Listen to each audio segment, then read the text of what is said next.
Hi everyone, स्वागत है आप सबका आपके अपने चैनल केयर्स क्लासेस में। आज के इस लेक्चर में हम सब देखेंगे क्लास 12 फिजिक्स, जिसमें अभी इसके पहले वाले को अरे इतना आवाज मत कर, आवाज जात है इतना ना हट जाता है। इसके पहले वाले लेक्चर में हम सब गोलीय पृष्ठ द्वारा प्रकाश का अपवर्तन देख चुके हैं, जिसमें आपका फार्मूला आया है N2 upon V minus N1 upon U बराबर N2 minus N1 upon R, या हम इसी को ऐसे भी लिखे N upon V minus 1 upon U बराबर N माइनस 1 अपान आर। तो ये फार्मूला का डेरिवेशन हम सब कर चुके हैं। तो आज इस फार्मूले पे हम लोग क्या करते हैं, न्यूमेरिकल। तो जैसे ये फार्मूला आपका अवतल और उत्तल दोनों पृष्ठों के लिए लागू होगा, ठीक है। बस एक बात याद रखना, अगर कभी कभी क्या होगा कि वस्तु को, जैसे मान लो कि ये आपका गोलीय पृष्ठ है, गोलीय अवतल पृष्ठ है या गोलीय उत्तल पृष्ठ है, जो भी जिस भी प्रकार का पृष्ठ होगा, यह तो मान लो उत्तल है। कभी आप जो डेरिवेशन किए हो बाहर वस्तु को रखियो, जरूरी नहीं है कि वस्तु हमेशा कहाँ हो, बाहर हो। कभी कभी वस्तु इसके अंदर भी हो सकता है। बात समझ आ रहा है ना? कैसे? जैसे मान लो एक आपका कांच का कोई गोला है और ये उसका क्या है, केंद्र है। केंद्र से कुछ मीटर दूरी पर कोई एक धब्बा है, कोई एक डॉट पॉइंट है, कोई एक कण है उसके अंदर पहले से ही। तो क्या ये भी वस्तु का जैसा बिहेव कर सकता है, नहीं कर सकता है? इस वस्तु का भी प्रतिबिंब बन सकता है, नहीं बन सकता है? तो अब इस वस्तु का प्रतिबिंब देखने के लिए आप दो पृष्ठ से देख सकते हो, एक इस वस्तु के निकट वाले सतह से और एक इस वस्तु से दूर वाले सतह से। बात समझ आ रहा है? तो ये जरूरी नहीं है कि वस्तु सदैव पृष्ठ के बाहर स्थित हो, वस्तु पृष्ठ के भीतर भी स्थित हो सकता है, ठीक है। अब एक बात याद रखना, हमेशा प्रकाश को वस्तु से ही चलाना। जब आप इस न्यूमेरिकल को हल करोगे तो क्योंकि आपको दो माध्यम होता है, एक पहले माध्यम का N1 क्या है, पहले माध्यम का अपवर्तनांक, N2 क्या है, दूसरे माध्यम का अपवर्तनांक। तो N1 कभी ये N1 हो जाएगा और ये N2 हो जाएगा, कभी ये N1 होगा कभी ये N2 होगा, या कभी ये N1 होगा और कभी ये N2 होगा। थोड़ा ध्यान देना, जैसे मान लो यदि वस्तु बाहर की तरफ है तो प्रकाश हमेशा आप कहां से चलाना, वस्तु से चलाना, वस्तु से पृष्ठ की तरफ।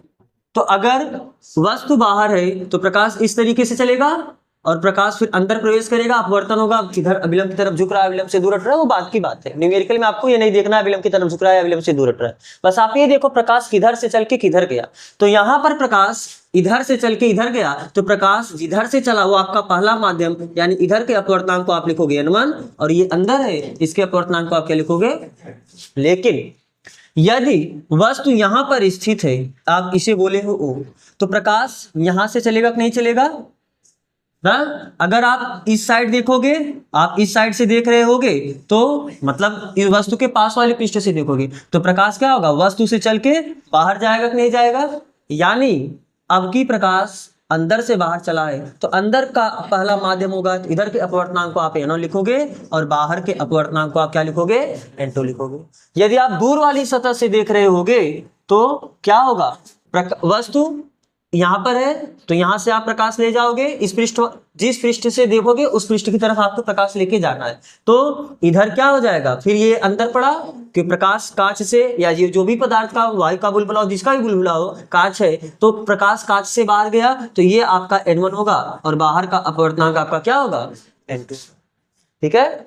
और अब ये याद रखना, अब न्यूमेरिकल करते समय आप ये मत याद रखना कि सदैव बाईं तरफ से प्रकाश, देखो यहाँ पर दाईं तरफ भी प्रकाश है, मतलब इस पृष्ठ के दाहिनी तरफ से प्रकाश गया है। बात समझ आ रहा है ना? तो प्रकाश का डायरेक्शन कैसे लेना है हमेशा वस्तु डिसाइड करेगा, वस्तु जहां पर स्थित होगा प्रकाश उधर से ही आपको लेके चल रहा है। क्लियर? दूसरी बात आप याद रखना कि आपको ये पता है आपतित प्रकाश की, जैसे यदि प्रकाश जब इस डायरेक्शन में चलता था तो इधर जितने भी दूरियों को मापते थे उसे आप प्लस लेते थे, और आपतित प्रकाश के विपरीत दिशा में जितनी भी दूरियों को मापते थे उसे आप क्या लेते थे। वही कॉन्सेप्ट आप यहां पर भी लगाना, जो दूरी आपतित प्रकाश की दिशा में मापोगे, क्योंकि दूरियां सभी दूरियां मापोगे कहां से, अगर इस पृष्ठ से देखोगे तो यहां से पृष्ठ के ध्रुव से ही तो दूरी को मापोगे। अगर आपका ये पृष्ठ है तो इस पृष्ठ का ध्रुव यहाँ हुआ कि नहीं हुआ, तो सभी दूरियों को आप इस ध्रुव से ही मापोगे कि नहीं मापोगे। तो अगर इधर की दूरी मापनी हो या इधर की दूरी मापनी हो तो देखना ये जिस डायरेक्शन में आप चले हो वो आपतित प्रकाश की दिशा में है या उसके विपरीत दिशा में। जैसे इधर जब दूरी चलो, क्योंकि दूरियां हमेशा ध्रुव से ही मापोगे, तो ध्रुव से आपतित प्रकाश की दिशा में चले हो तो ये दूरी आपका क्या हो जाएगा प्लस। लेकिन ध्रुव से इधर आपतित प्रकाश के विपरीत दिशा में चले हो तो ये दूरी आपका क्या हो जाएगा। क्लियर। अब ध्यान से देखना, अगर प्रकाश यहां से चला, प्रकाश इधर से इस डायरेक्शन में चला कि नहीं चला, अगर इस बिंदु की दूरी को मापनी होगी तो क्या दूरी को आप यहां से मापोगे कि नहीं मापोगे। दूरी तो सभी ध्रुव से ही मापोगे, जो पृष्ठ का ध्रुव है इसी ध्रुव से तो दूरी को मापोगे। लेकिन यहाँ पर आप यहां से जब इसकी दूरी मापोगे तो आप ऐसे चलोगे कि नहीं चलोगे, और ये डायरेक्शन क्या आपतित प्रकाश के विपरीत दिशा में है कि नहीं है, तो ये भी दूरी क्या हो जाएगी नेगेटिव। अब आप ये मत कहना कि हम तो इस बिंदु के इधर चले हैं, इधर की दूरी को आप प्लस लेते हो। अब आप यहां पर ये कॉन्सेप्ट मत लगाना। अब आपका कॉन्सेप्ट प्लस और माइनस का क्या होगा, आपतित प्रकाश के विपरीत दिशा में यदि आप दूरी मापे हो तो उसे माइनस लोगे, और आपतित प्रकाश की दिशा में यदि दूरी मापे हो तो आप उसे प्लस लोगे। आप अब यहां पर यही कॉन्सेप्ट मत लगाना कि आपतित प्रकाश हमेशा बाईं तरफ से जाएगा। अब प्रकाश ध्रुव के दाईं तरफ से भी जा सकता है, दाईं से ही जाए बाईं से जाए, कोई भी डायरेक्शन जा सकता है, बस चलेगा कहां से, वस्तु से। चलेगा कहां से, वस्तु से। अगर वस्तु इधर होगा तो इधर से जाएगा, वस्तु इधर होगा तो इधर से प्रकाश जाएगा। याद रखोगे ना। तो क्या किसी भी दूरी को प्लस माइनस आप ले सकते हो, एक दो क्वेश्चन में बस वैसे थोड़ा दूरी को प्लस और माइनस बता दो क्या होगा। जैसे ध्यान से देखना, आपका ये एक कोई गोला है जिसका केंद्र ये हुआ। अब अगर कोई वस्तु यहां पर है और आप यहां से देख रहे हो, मान लो इस वस्तु का प्रतिबिंब, केवल हम एक एग्जांपल ले रहे हैं, यहां पर वस्तु रखा गया है और यहां पर प्रतिबिंब रखा गया है, ठीक है। वस्तु अगर यहां पर है, अगर यहां पर वस्तु उसका प्रतिबिंब यहां पर बना तो, और आप इस पृष्ठ से देख रहे हो वस्तु के पास वाले पृष्ठ से, मतलब इधर से आप आंख लगा के क्या कर रहे हो, इस वस्तु का देख रहे हो। तो अगर इसके लिए बताओ, वस्तु की दूरी को आप क्या लेते हो, यू लिखते हो, प्रतिबिंब की दूरी को आप क्या लिखते हो, वी लिखते हो, और जो वक्रता त्रिज्या होता है उसे आप क्या लिखते हो, तीनों। बताओ क्या होगा। और सभी दूरियों को कहां से मापोगे, ये जो ध्रुव है ध्रुव से ही तो दूरी को मापोगे। चाहे वस्तु की दूरी हो ध्रुव से मापोगे, प्रतिबिंब की दूरी हो ध्रुव से मापोगे, और ये वक्रता केंद्र हो, ध्रुव से वक्रता केंद्र के बीच की दूरी को आप वक्रता त्रिज्या बोलते हो नहीं बोलते हो। तो केंद्र से ये केंद्र की दूरी को भी आप कहां से मापोगे, ध्रुव से ही मापोगे। अब आपको बताना है प्लस होगा माइनस होगा क्या होगा। तो पहले आप एक प्रकाश बना लो, और प्रकाश हमेशा किधर से बनाओगे, वस्तु से। तो मान लो कि वस्तु से एक प्रकाश चला, और किधर, इधर के इधर, जिधर से आप देख रहे हैं। अगर इस साइड से देखोगे तो इधर प्रकाश चलेगा, और इस साइड से आप देखोगे तो इधर प्रकाश चलेगा। क्लियर है। तो ठीक है, अब बताओ, प्रकाश का डायरेक्शन आपने देख लिया, मानी आपतित प्रकाश का डायरेक्शन ऐसा है। तो अब ध्रुव से वस्तु की दूरी यही तो आपकी यू होगी। तो इसे मापने के लिए आप क्या चले, यहां से इस साइड चले, इस डायरेक्शन में चले, तो ये डायरेक्शन आपतित प्रकाश की दिशा में है या आपतित प्रकाश की विपरीत दिशा में है, विपरीत दिशा में है, क्योंकि आपतित प्रकाश का दिशा ये है और वस्तु की दूरी मापने का दिशा ये है, तो विपरीत है। तो यानी u बराबर क्या हो जाएगा, माइनस, यानी निगेटिव। क्लियर है। जो भी दूरी होगा आपने देख लेना, 2 सेंटीमीटर 3 सेंटीमीटर 10 सेंटीमीटर जो भी होगा, लेकिन माइनस। ठीक। अब बताओ, फिर प्रतिबिंब की दूरी बताने के लिए प्रतिबिंब की दूरी कहां से मापोगे, ध्रुव से ही मापोगे। तो ध्रुव से प्रतिबिंब की दूरी यही होगी कि नहीं होगी, ये प्लस होगा कि माइनस होगा, प्लस होगा। क्यों, क्योंकि देखो आपने किस डायरेक्शन में चला, आपतित प्रकाश का डायरेक्शन यही है ना, ये का मतलब ये बात समझ आ रहा है ना। तो अगर आपतित प्रकाश का डायरेक्शन इधर है तो आपने आपतित प्रकाश की दिशा में ही चला है। तो जब आपतित प्रकाश की दिशा में चला है तो आप इसको क्या लेने वाले हो। क्लियर है। वक्रता त्रिज्या बताओ क्या होगा, प्लस होगा कि माइनस, क्योंकि वक्रता त्रिज्या आप कहां से मापोगे, कोई भी दूरी मापना आप ध्रुव से ही मापोगे। तो जब ध्रुव से वक्रता केंद्र की तरफ चलोगे तो इस डायरेक्शन में आपने चला, आपतित प्रकाश का डायरेक्शन ये है और इसका डायरेक्शन ये अपोजिट है। अपोजिट होने का मतलब आप ये क्या हो जाएगा, तो आप ये मत याद रखना कि ध्रुव यहां पर है, वक्रता केंद्र यहां पर है, हम तो दाईं साइड चले तो ये प्लस होगा। देखो माइनस हो गया, चले हो दाईं साइड, क्योंकि यहां पर प्रकाश अपोजिट डायरेक्शन में हो गया। तो ठीक है, तो आओ इन पे हम इनके न्यूमेरिकल, इसका डेरिवेशन और न्यूमेरिकल दोनों बहुत ज्यादा इंपॉर्टेंट है, बहुत ज्यादा इंपॉर्टेंट है, इसीलिए इस पे इतना फोकस किया जा रहा है। तो चलो और इसके न्यूमेरिकल पे हम चलते हैं। चलो सबसे पहले हम एक सिंपल न्यूमेरिकल से स्टार्ट करते हैं। क्वेश्चन फर्स्ट, ये आपका है पहला क्वेश्चन। क्या बोला है? हवा में स्थित किसी बिंदु स्रोत से प्रकाश कांच की एक ऐसी गोली सतह पर आपतित होती है जिसकी वक्रता त्रिज्या कितना, वक्रता त्रिज्या यानी आर, आर बराबर आपको कितना दिया है 20 सेंटीमीटर, और अपवर्तनांक 1.5 है। किसका अपवर्तनांक है? उस, जैसे मान लो अगर आपका एक कोई एक कांच का गोला है और इधर मान लो ये इसका वक्रता केंद्र है, फिर ये ध्रुव है, वक्रता केंद्र और ध्रुव को मिलाने वाली रेखा को हम क्या कहते हैं? मुख्य अक्ष कहते हैं। तो कह रहा है कि किसी बिंदु स्रोत से प्रकाश, कोई यहाँ पर एक बाहर बिंदु स्रोत है, इस बिंदु स्रोत से प्रकाश किधर चल रहा है? एक ऐसी गोली सतह पर आपतित होती है, यह प्रकाश गोली सतह पर आपतित होती है जिसकी वक्रता त्रिज्या कितना दी है 20 सेंटीमीटर, और अपवर्तनांक, इस गोले का अपवर्तनांक, और गोला कैसा है? कांच का, यानी इसका अपवर्तनांक आपको एनजी दिया, तो एनजी बराबर कितना दिया है 1.5। मैं इसे पहला माध्यम बोलूं या दूसरा माध्यम बोलूं? दूसरा, क्योंकि प्रकाश पहले से दूसरे माध्यम जाता है ना, तो आपका यही दूसरा माध्यम होगा। आप एनजी बोल सकते हो, मान लो तब आपका ये एयर है और ये आपका क्या है? ग्लास है। ठीक है। कांच की सतह से प्रकाश स्रोत 100 सेंटीमीटर की दूरी पर है। ये जो कांच की सतह है, इस सतह से प्रकाश स्रोत कितने दूरी पर है? 100 सेंटीमीटर। यानी क्या आपको यू दिया कि नहीं दिया? यू बराबर कितना 100 सेंटीमीटर, प्लस या माइनस? क्योंकि सभी दूरियों को आप ध्रुव से मापोगे, तो प्रकाश इधर गया है तो दूरी आप इधर मापना पड़ेगा, विपरीत दिशा है, -100 सेंटीमीटर। आपसे क्या पूछा है? भी पूछा है। चलो आपको सूत्र पता है क्या? N2 अपान V माइनस N1 अपान U बराबर N2 माइनस N1 अपान। तो क्या यहाँ पर आपको ये केवल कांच का अपवर्तनांक दिया, किसके सापेक्ष दिया है? y के सापेक्ष दे दिया कि नहीं दे दिया? यानी यहाँ पर जो आपको अपवर्तनांक, वैसे भी यदि आपको नहीं मालूम है तो पहले माध्यम का अपवर्तनांक, हवा का अपवर्तनांक आपको पता है कितना होता है 1, और नहीं आपको करना है, आप इसका दूसरा भी फार्मूला जानते हो क्या? N अपान V माइनस 1 अपान U बराबर N माइनस 1 अपान R। तो आप बताओगे n क्या है? अरे n यही तो है ना, पहले माध्यम सापेक्ष दूसरे माध्यम का अपवर्तनांक ही तो होता है n, यानी हवा के सापेक्ष कांच का अपवर्तनांक ही होता है, और ये आपको दिया है, यही आपको 1.5 दिया है।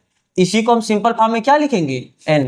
तो बताओ, रखो वैल्यू, n का वैल्यू कितना दिया 1.5, v तो आपको निकालना है -1 अपान u, u का वैल्यू कितना दिया -100 बराबर n माइनस 1, यानी 1.5 माइनस 1 अपान r, r का वैल्यू कितना दिया 20। तो माइनस माइनस ये क्या हो जाएगा? तो 1.5 बटे v प्लस 1/100, ये बराबर हो जाएगा 1.5 में से 1 घटाओगे 0.5 आएगा, और बटे 20, और दशमलव हटा रहे हो ऊपर से नीचे 0 बढ़ाओ।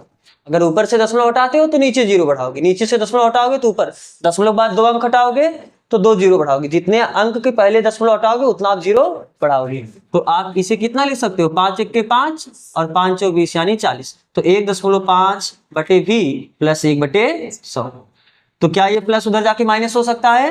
तो 1.5 बटे v ये बराबर हो जाएगा 1/40 माइनस 1/100। तो 1.5 बटे v आप प्लस से लेके भी कर सकते हो या क्रॉस मल्टीप्लाई से भी, चलो देख लो। तो 100 1 के -40 1 के, और यहाँ पर कितना 4 1 के 4 हुआ, और 1 0 2 0 मिलके कितने हो जाएंगे? 3 0 ना। तो कितना हुआ 1.5 बटे v बराबर 60 आ जाएगा, बटे कितना, तो 1 0 से 1 0 कटा, तो आपको v चाहिए, तो v बराबर आप यहाँ से बताओ क्रॉस मल्टीप्लाई कर सकते हो, तो 1.5 गुणे 400, और ये बराबर कितना हो जाएगा 6 भी, जब v का 6 में गुणा करो 6 भी ना, आपको केवल v चाहिए, तो ये जो 6 गुणा इधर आके क्या हो जाएगा भाग। तो कितना हुआ 3 से काट सकते हो इसे, अरे 3 बचे और 3 दूनी, और 2 से ये कटेगा 2 से हो जाएगा, यानी 0.5 गुणे 2 से, तो 5 दूनी 10 और 2 0 यहाँ पर, दशमलव बाद 1 अंक है, दशमलव बाद 1 अंक, यानी v बराबर भी कितना हुआ 100। 100.0 का मतलब 100 ही, तो आप लिख सकते हो क्या कि दिस इंप्लाइज दैट v बराबर कितना आया 100 सेंटीमीटर। समझ में आया है? उतारो आप इसको। देखो ये आपका दूसरा क्वेश्चन है। क्या बोला कि 12 सेंटीमीटर त्रिज्या वाले कांच के एक गोले, कोई आपका एक कांच का गोला, ध्यान समझना, इसका फिगर आप थोड़ा सा समझ लोगे तो इसका न्यूमेरिकल अपने आप बहुत आसानी से हो जाएगा। कोई एक कांच का गोला है, इस गोले की त्रिज्या कितना दी है? 12 सेंटीमीटर मान लेते हैं। चलो ये क्या है? 12 सेंटीमीटर इसकी त्रिज्या है, और इसका अपवर्तनांक आपको दिया कितना? n बराबर 3/2 के भीतर केंद्र से 3 सेंटीमीटर की दूरी पर, इस गोले के भीतर, जैसे मान लो ये आपका क्या हो गया, अगर यहाँ पर ध्रुव होगा तो ये मुख्य अक्ष हुआ, तो केंद्र से कितने सेंटीमीटर की दूरी पर? 3 सेंटीमीटर की दूरी पर एक छोटा सा धब्बा है। अब केंद्र से 3 सेंटीमीटर की दूरी आप इधर भी ले सकते हो, और केंद्र से 3 सेंटीमीटर की दूरी आप इधर भी ले सकते हो। तो मान लो कि केंद्र से 3 सेंटीमीटर की दूरी पर यहाँ पर क्या है? कोई एक धब्बा है। ये दूरी कितना दी है आपको?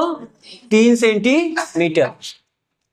जब केंद्र और धब्बे को मिलाने वाली रेखा पर धब्बे के निकटतम छोर से देखा जाए तो धब्बा कहाँ दिखाई देगा? अगर केंद्र और धब्बा ये मिलाने वाली जो रेखा है, इस धब्बे के निकटतम छोर माने इस पृष्ठ से देखना है कि नहीं देखना है, तो आपको ये कहाँ दिखाई देगा, यानी इसका प्रतिबिंब कहाँ पर बनेगा, यही तो पूछा है कि नहीं पूछा है? बात समझ आ रहा है? तो यानी आपसे क्या पूछ लिया,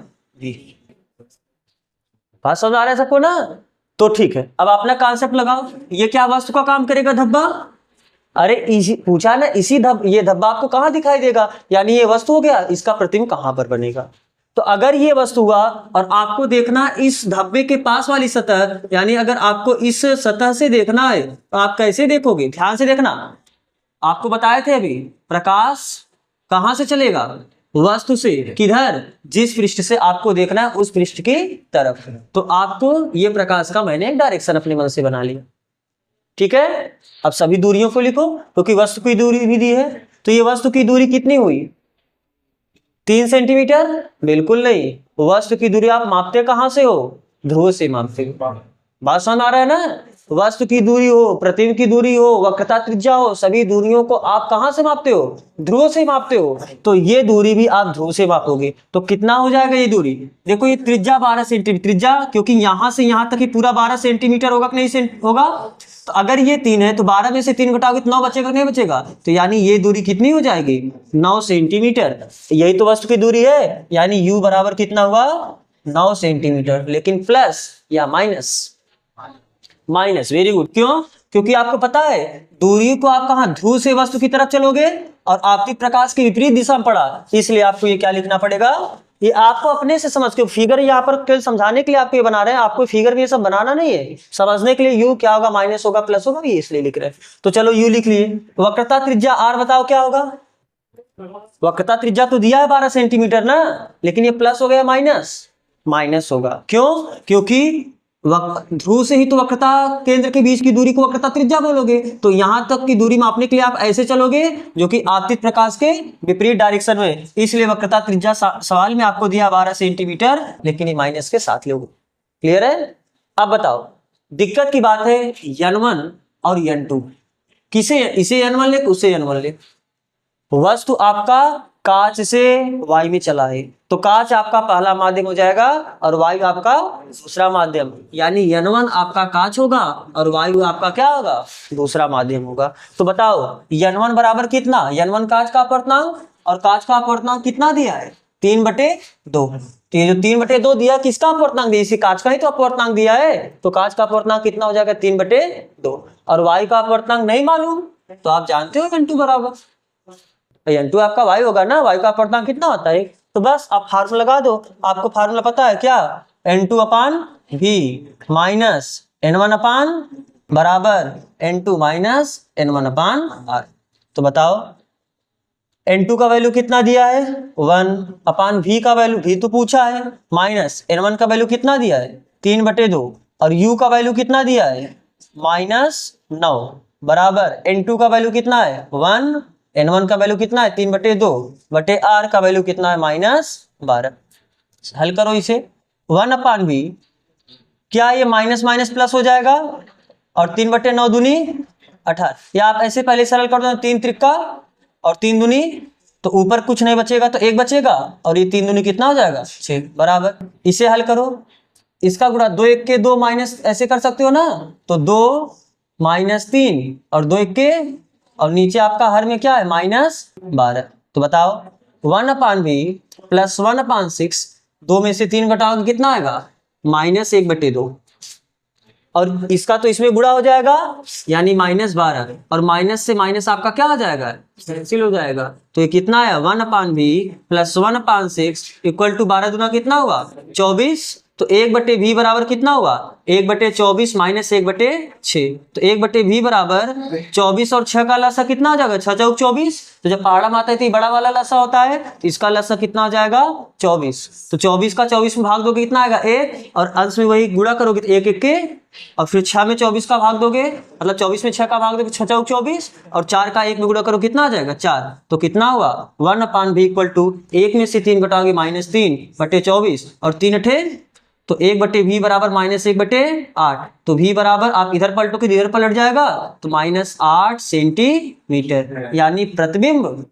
-8 का मतलब क्या हुआ किस साइड आपतित प्रकाश के विपरीत दिशा में, यानी इस डायरेक्शन में 8 ध्रुव से 8 सेंटीमीटर जहां पड़ेगा वहीं पर आपका। तो 8 सेंटीमीटर कहाँ, यहां से यहां तक की दूरी पूरी 9 सेंटीमीटर है, तो 8 सेंटीमीटर मतलब इसके कहीं पहले ही प्रतिबिंब इसका बनेगा। बात समझ आ रहा है ना। तो क्या आपको ये समझ में आया है, आप उतारिए इसे। चलो ये आपका तीसरा क्वेश्चन क्या बोला है, एक पारदर्शी कांच के गोले की त्रिज्या 6 सेंटीमीटर है। कोई एक आपका कांच का गोला है जिसकी त्रिज्या कितनी दी है 6 सेंटीमीटर। गोले के केंद्र से 3 सेंटीमीटर की दूरी पर वायु का एक छोटा बुलबुला है। गोले के केंद्र से कितने सेंटीमीटर की दूरी पर 3 सेंटीमीटर की दूरी पर यहाँ पर एक कांच का छोटा सा बुलबुला है। ये दूरी आपको दिया है कितना 3 सेंटीमीटर। कांच का अपवर्तनांक, ये जो ग्लास है इसका अपवर्तनांक दिया है 1.5। तो बुलबुले के निकट वाले पृष्ठ से देखने पर, तो बुलबुला यही आपका है ना, यही तो आपका पूरा व्यास है यानी वक्रता केंद्र ये है, ध्रुव मान लेते ये है। तो आपको कहां से देखना है इस बुलबुले के पास वाला पृष्ठ से। तो बुलबुले के पास वाला पृष्ठ ये होगा कि ये होगा, ये तो ये दूर वाला हो गया पास वाला होगा, क्योंकि सीधी सी बात है ये पूरा दूरी 6 सेंटीमीटर है, अब ये 3 हुआ तो बाकी ये कम दूरी होगा, यानी कितना हो जाएगा, अरे पूरा 6 है तो अगर ये 3 है तो ये 3 होगा ना, तो यानी ये दूरी भी कितनी हो जाएगी आपको 3 सेंटीमीटर। तो पास वाला पृष्ठ बेशक ही होगा। तो पास वाले पृष्ठ से देखने पर कितनी दूरी पर दिखाई देगा कौन, ये बुलबुला। तो बुलबुला क्या वस्तु का काम कर रहा है और आपको इसके प्रतिबिंब की स्थिति बतानी, ठीक है। तो आपको कल बताया गया था कि प्रकाश किरण सदैव वस्तु से चलाना है, तो वस्तु यही है। तो यहां से एक प्रकाश किरण चलेगा, किधर चलेगा, जिस पृष्ठ से आपको देखना, तो आपको इसी पृष्ठ से देखना है, तो इस पृष्ठ की तरफ मैंने एक क्या किया, प्रकाश का किरण खींचा। तो बताओ वस्तु की दूरी कितनी हुई u, क्योंकि सभी दूरियां ध्रुव से मापी जाती है, वस्तु यही है, तो ये दूरी कितनी है 3 सेंटीमीटर, लेकिन आपतित प्रकाश के विपरीत दिशा में आपको चलना है, तो ये -3 सेंटीमीटर। भी तो आपसे पूछा है वक्रता त्रिज्या दिया है क्या 6 सेंटीमीटर है, तो ध्रुव से केंद्र के बीच की दूरी ही तो वक्रता त्रिज्या होगी ना। तो आपतित प्रकाश की विपरीत दिशा में चलोगी तो ये भी जो 6 सेंटीमीटर आ गया क्या आ जाएगा माइनस।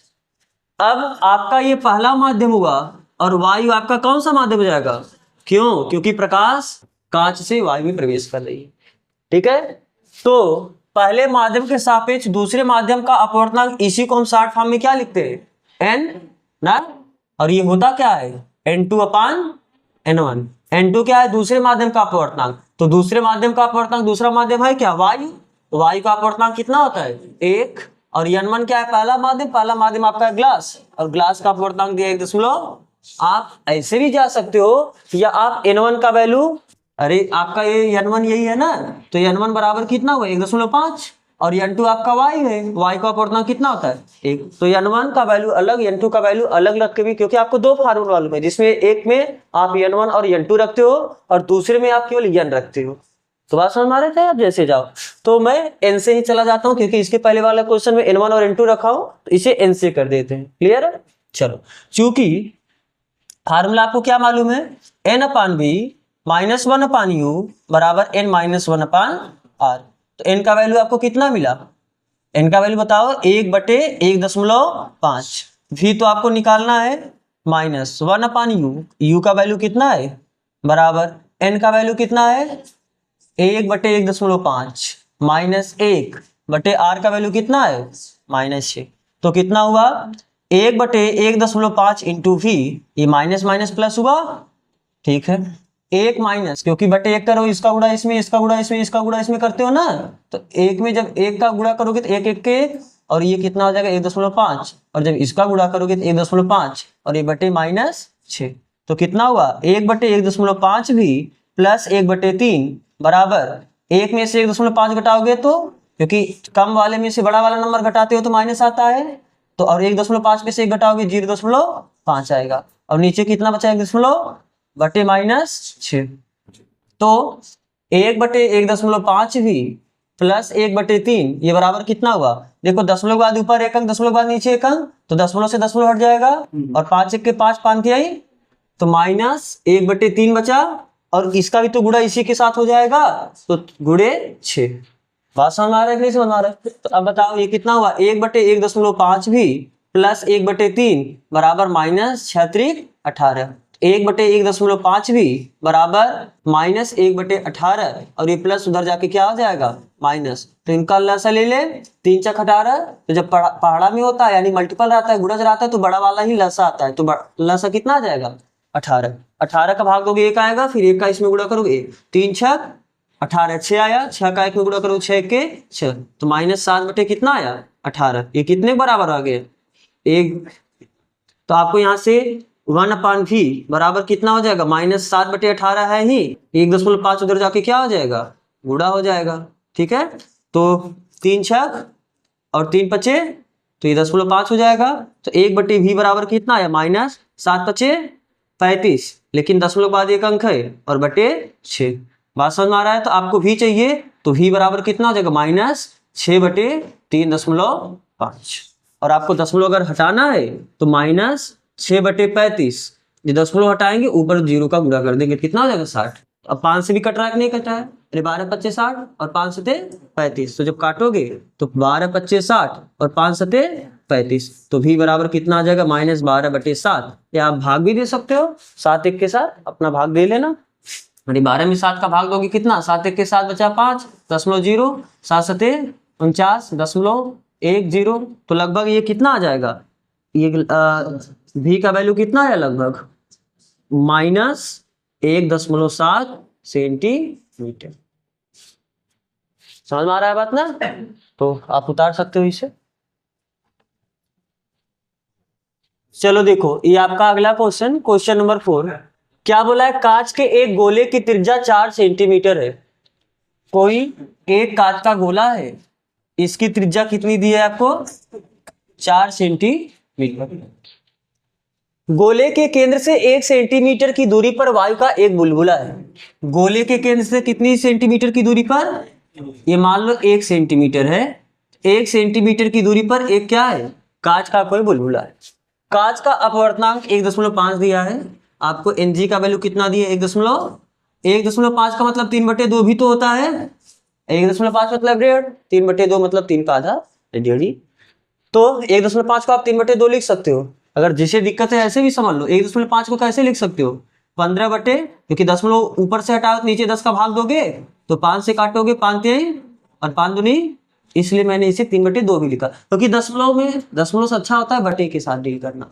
आओ ध्यान से देखो, तो आपसे पहला पूछ रहा है बुलबुले के निकट वाले पृष्ठ से देखने पर, और दूसरा बुलबुले के दूर वाले पृष्ठ से देखने पर बुलबुला पृष्ठ से कितनी दूरी पर दिखाई देगा। तो जब आप इस बुलबुले को निकट वाले पृष्ठ मतलब बुलबुले के निकट वाले पृष्ठ से देख रहे हो, तब ये कितनी दूरी पर आपको बुलबुला दिखाई देगा, और जब बुलबुला से दूर वाले पृष्ठ से आप इसे देखोगे तब ये कितनी दूरी पर आपको दिखाई देगा। यानी आपको दो केस है, एक जब निकट वाले पृष्ठ से देखोगे और एक जब दूर वाले पृष्ठ से देखोगे। तो चलो पहले हम बात करते हैं फर्स्ट निकट वाले पृष्ठ से देखने पर। निकट वाले पृष्ठ से देखने पर बताओ u बराबर कितना, क्योंकि अब आप ये दूर वाला पृष्ठ भूल जाओ, क्योंकि अगर आप इस पृष्ठ से देखोगे तो ये पृष्ठ का जो मध्य बिंदु होगा यही ध्रुव हो जाएगा, ध्रुव से ये दूरी कितनी हो जाएगी, क्योंकि पूरी त्रिज्या 4 है तो ये इधर भी त्रिज्या 4 होगा, तो यदि ये 1 है तो ये कितना हो जाएगा 3 सेंटीमीटर। तो अगर आप इधर देखोगे तो प्रकाश वस्तु से पृष्ठ की तरफ चलेगा, तो इधर दूरी आपतित प्रकाश की विपरीत दिशा मापोगे तो ये क्या हो जाएगा माइनस, तो u बराबर -3 सेंटीमीटर। भी आपसे पूछा कितनी दूरी पर आपको दिखाई देगा।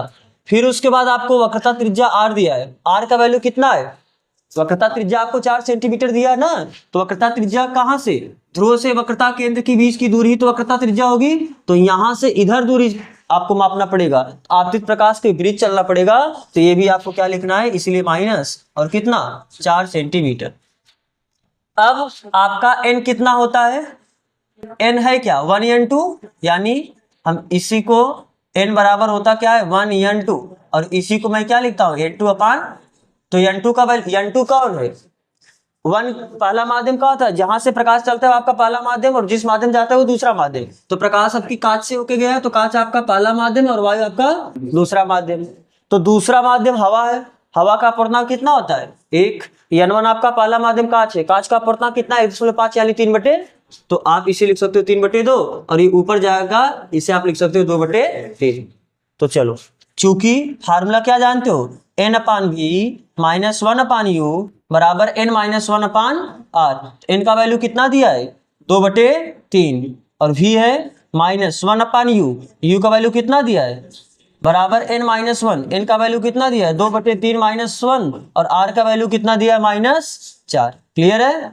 चलो 2/3 भी, और क्या ये माइनस माइनस प्लस हो जाएगा, बटे इसका गुणा इसमें, इसका गुणा इसमें, इसका गुणा इसमें, 2 1 के 2 -3, 3 1 के 3, और ये आपका यहाँ पर अभी है कितना -4, तो कितना हो जाएगा 2/3 भी प्लस 1/3 बराबर 2 में से 3 घटाओगे -1 आएगा, और ये 4 ते आई 12, माइनस से माइनस क्या हो जाएगा कैंसिल ना, तो कितना आया 2/3 भी प्लस 1/3, ये बराबर हुआ आपका 1/12, तो 2/3 भी बराबर 1/12 माइनस 1/3, तो 2/3 भी बराबर 3 चौक 12, लसलो कितना आ जाएगा 12। अब 12 1 के, 1 में 1 का गुणा करो 1 आएगा -3 चौक, और 4 1 के, तो क्या ये -3/12 आया, और 3 1 के 3, और 3 चौके 12, तो यानी 2/3 भी ये किसके बराबर है -1/4।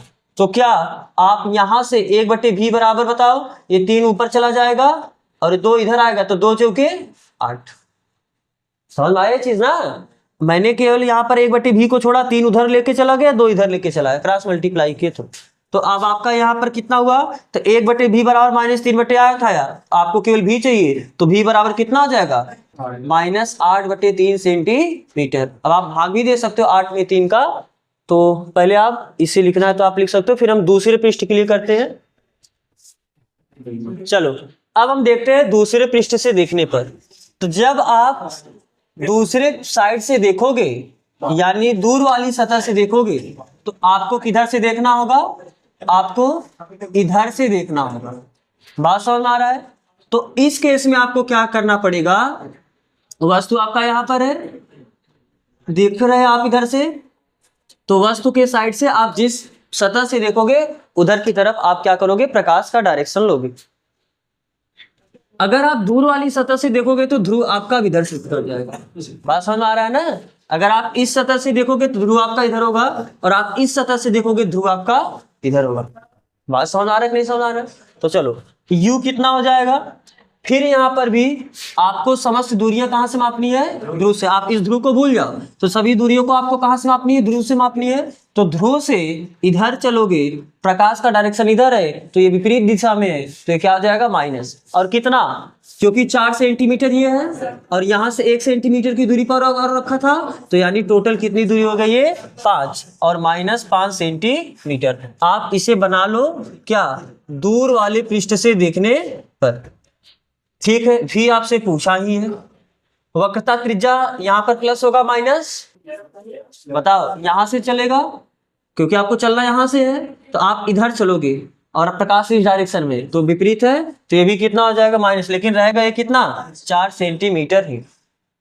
n क्या होता है, n होता है 1n2, और ये क्या होता है n2/r, अभी भी तो दूसरा माध्यम आपका वायु ही है, क्योंकि प्रकाश कांच से वायु में चला, कांच आपका पहला माध्यम, वायु आपका दूसरा माध्यम है। तो वायु का अपवर्तनांक 1 और कांच का अपवर्तनांक 1.5 यानी 3/2। तो क्या आप इसे 2/3 लिख सकते हो कि नहीं लिख सकते हो? अरे बोलो, अरे 2 ऊपर चला जाएगा ना तो 2/3 ही हो जाएगा। तो बस अब आपको फार्मूला मालूम है क्या, n/v -1/u बराबर n-1/r।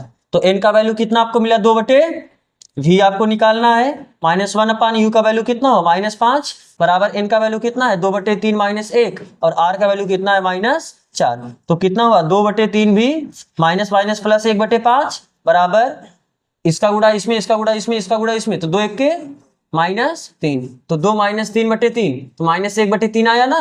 तो आप ये हल करने के बाद -1/3 आया और यह है कितना -4, माइनस से माइनस आपका क्या हो जाएगा, कैंसिल। तो ये कितना हुआ 2/3v प्लस 1/5 बराबर 4 3 12, 1/12। तो 2/3v ये प्लस उधर जाके क्या हो जाएगा -1/5, तो 2/3v बराबर, अब यहाँ पर आप लसन नहीं क्योंकि पढ़ोगे नहीं तो लसन लोगे 12 5 60 पूरा हो जाएगा ना। या आप तिरिय गुणा भी कर सकते हो यहाँ पर 5 -12/7। तो 2/3v बराबर 5 में से 12 घटाओगे 7/60। तो यहाँ से 1/v बराबर कितना आ जाएगा -7/7, ये 3 उधर जाके गुणा हो जाएगा और 2 ये नीचे आ जाएगा, तो 3 × 60। तो कितना आया 1/v बराबर -7 ऊपर बचा और 20 दूना 40। तो v बराबर कितना हो जाएगा, क्योंकि ये 1/v बराबर इतना है तो v बराबर -40/7। अगर भाग देना है तो आप भाग दे सकते हो।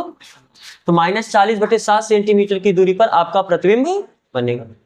नोट करो। तो ठीक है, आज बस यहीं तक करते हैं ना। अब इसके आगे आपका कल से स्टार्ट होगा लेंस के प्रकार, फोकस दूरी, ये सब प्रतिबिंब बनना। तो ठीक है, फिर यहाँ तक जुड़ने के लिए आप सबका बहुत बहुत धन्यवाद।